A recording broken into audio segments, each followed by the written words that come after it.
Hi. How does it feel when you let yourself down? How does that feeling lead to more feelings of feeling down or even worse feelings of being really down on yourself? Hi, Cheryl Anderson here, and today I'm talking about trusting yourself. It's not so easy.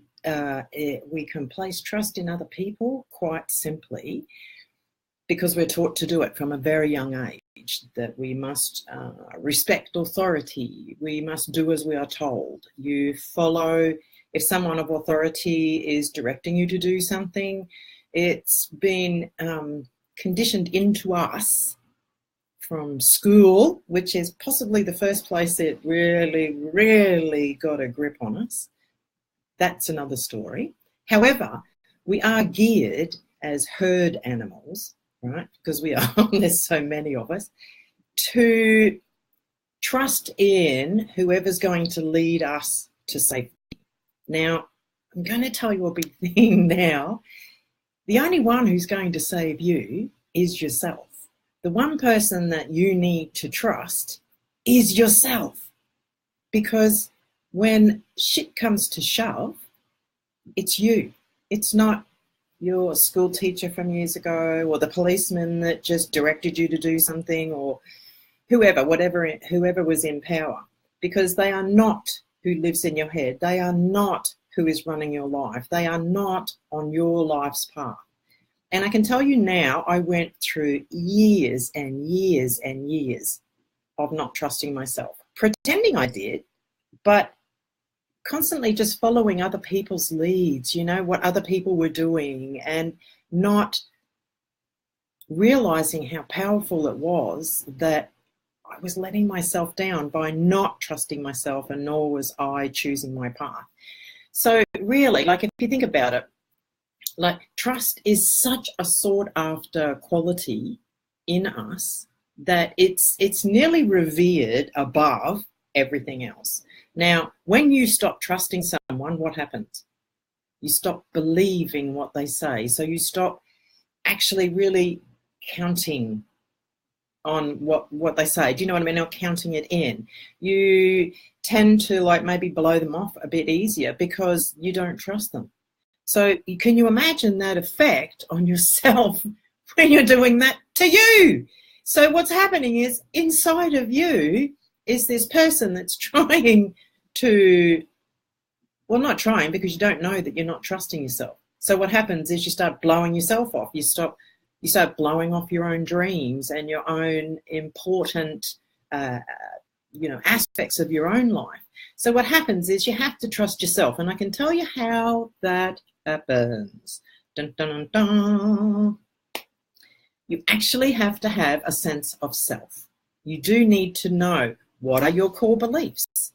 What are the things that you will stand up for, or the things that you will lie down for?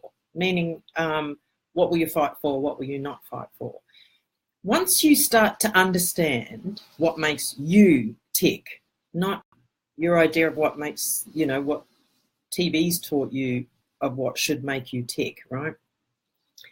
Fact is that when you know who you are, where you want to go, when you realize your dreams inside of yourself and actually give 5 minutes, just 5 minutes to thinking about those dreams, what happens is you become familiar with yourself. You actually start to like yourself because you're listening to yourself. You're listening to your dreams. And that's all we want, isn't it? We want to be realized. We want to be heard.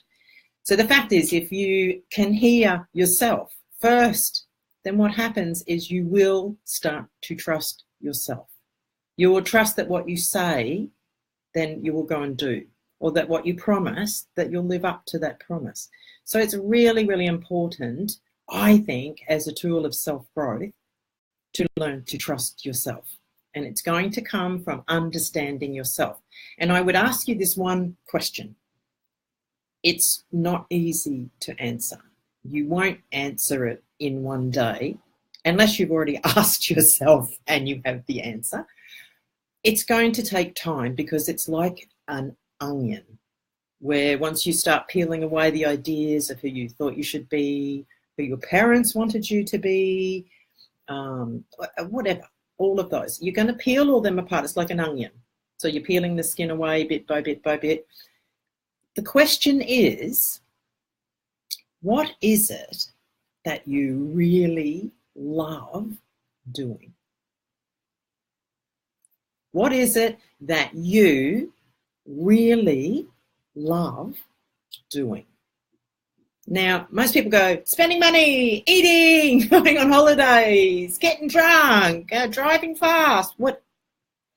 They're great. I mean, that's our knee-jerk reaction to this question, is we tend to joke because most of us have no idea what it is we really love doing. We're so caught in hop up like a little robot, hop up, do, go through your day, do what you need to do. And in the process, we become so conditioned, we become cookie cutter with the same thing every single day, day in, day out, day in, day out. So ask yourself this as often as you can, and the question and the answers that you get straight up won't be the end answer. It's going to keep going. I remember it took me about 4 months, 6 months before I could start to clearly even stay on that topic long enough to answer that question. I rebelled against the question. I was so stuck in my own crap that cognitive dissonance had set in. That's when you know something better, you know the truth is not what you're thinking, you know there's a truth, but instead of giving up your own belief in whatever it is, the incorrect belief, because you've been so attached to it, you've invested so much time and emotion and energy into it, wanting it to be right, that it becomes near impossible to get past it and learn what is right or what is correct or whatever at that time. And that's called cognitive dissonance, where people, you can see it every day, where they are following something that is clearly untrue or a lie, yet they defend it. They defend that belief or that decision, even though. And it's a freaky thing. I mean, you know, everyone goes through it here or there. But once you know about it, you can actually then start to, just becoming aware. You'll look at your life and you'll start to change how you think, you know, you, the one thinker in here. So ask yourself that question and write things down. It could be you like kicking a football. You like icing cakes, you like vacuuming floors, you like, I don't know, drawing the ocean, anything, whatever it is. The old saying, you may have heard it, you'll never work a day in your life if you love what you do. Something like that. I don't think that's the exact correct wording, but that's the gist. So if you can find what it is that you love to do, really, that sets your soul on fire, even knowing that, then you can start to steer your ship, which is your life, in a direction towards those things. It's you taking you in the direction that's going to make a healthy you. Then what happens in trusting yourself becomes a whole lot easier, because you know what you want, you know what's good for you, you know the end result, where you want to go. So making decisions around that, or saying yes to things or no to things, becomes a lot simpler to do. So how about this week, just ask yourself, your kids, your friends, put it on a post on Facebook even, what is it that you love to do? And then when you find that, you will find trust for yourself in there as well. And also, the cool part, you lead by example, because every single human on this planet, all 7 billion, well, that's how many they've counted. I think there's a few more. This is all we want, just to get on with our lives. Imagine 7 billion people humming along, da, da, da, da, da, da, happy, doing what they love doing. There's some bloke over there that likes photographing butterflies, and that's what he does. There's someone over there that's icing cakes that look like poodles, and she's loving it or he's loving it. the vibe is lifted because everybody's doing what they love. So in actual fact, the vibration of the humans is lifted. Anyway, that's getting a little bit.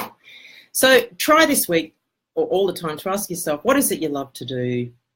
Look for that and find that in that action, you will start to trust yourself, which makes living your life as you so much easier, so much easier. Anyway, leaving that with you. Thanks for today. Been wonderful chatting. And I'll see you all again on Friday. Alrighty. Bye now.